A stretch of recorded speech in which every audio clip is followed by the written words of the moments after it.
रामपुर नामक एक छोटा सा गांव था जहां सभी लोग बड़े प्रेम और सौहार्द से रहते थे। इसी गांव में एक पुरानी हवेली थी जिसका नाम था शांति निवास। इस हवेली में शांति देवी, जो गांव की सबसे मान्यवर और अनुभवी महिला थीं, अपने परिवार के साथ रहती थीं। शांति देवी का बेटा अजय और उनकी बहू प्रिया उनके साथ रहते थे। प्रिया एक आदर्श बहू थी। वह न केवल घर के कामों में माहिर थी बल्कि सबका ध्यान भी रखती थी। लेकिन शांति देवी की दृष्टि में प्रिया में हमेशा कुछ न कुछ कमी रहती थी। अक्सर शांति देवी प्रिया को छोटी छोटी बातों पर टोकती रहती थी, जिससे प्रिया बहुत परेशान हो जाती थी। फिर भी प्रिया ने कभी भी अपने सास की बातों का बुरा नहीं माना और हमेशा उनका आदर किया। एक दिन प्रिया ने सोचा कि वह शांति देवी के पसंदीदा पकवान बनाएगी ताकि उनके दिल में अपने लिए जगह बना सके। उसने पूरे दिन मेहनत की और एक शानदार भोजन तैयार किया। शाम को जब अजय और शांति देवी खाने के लिए बैठे तो प्रिया ने बड़े गर्व से खाना परोसा। शांति देवी ने भोजन छका और बिना किसी हिचकिचाहट के कहा, प्रिया, तुमने ये सब कैसे बनाया? इसमें तो नमक ही नहीं है। प्रिया का दिल टूट गया, लेकिन उसने कोई प्रतिक्रिया नहीं दी और चुपचाप सबकी सेवा करती रही। अजय ने प्रिया को सांत्वना दी और समझाया कि मां का स्वभाव ऐसा ही है, उन्हें समय लगेगा समझने में। समय बीतता गया और शांति देवी के मन में प्रिया के प्रति थोड़ी बहुत स्नेह की भावना जागने लगी।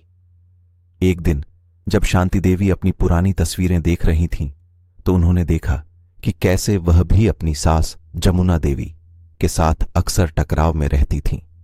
उन्हें याद आया कि जमुना देवी भी उन्हें छोटी छोटी बातों पर टोकती रहती थीं, लेकिन समय के साथ वह एक दूसरे के करीब आ गई थीं।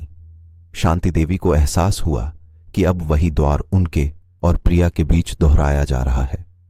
उन्हें समझ में आया कि जैसे वह भी कभी बहू थीं, वैसे ही प्रिया भी अपने नए जीवन में संघर्ष कर रही है और उसे उनके समर्थन की जरूरत है।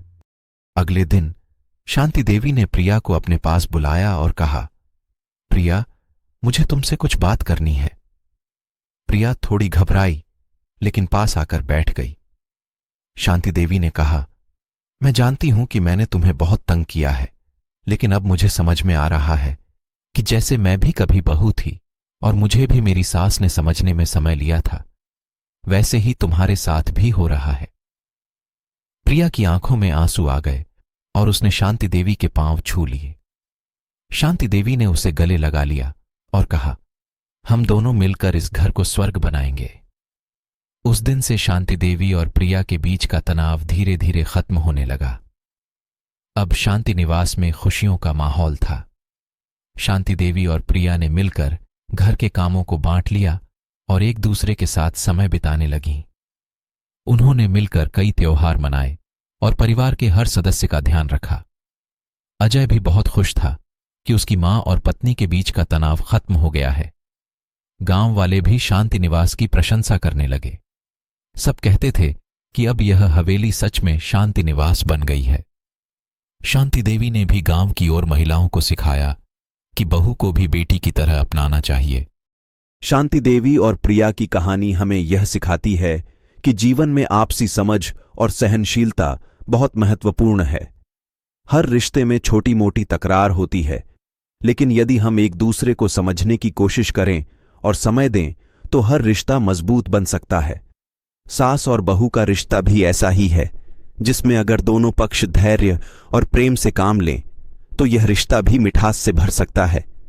यह कहानी इस बात पर जोर देती है कि हर सास भी कभी बहू थी और उसने भी वही संघर्ष किया है जो उसकी बहू आज कर रही है। इसलिए हर सास को अपनी बहू को समझने की कोशिश करनी चाहिए और उसे अपने परिवार का हिस्सा बनाने के लिए कदम उठाना चाहिए। इसी में पूरे परिवार की खुशी और समृद्धि है।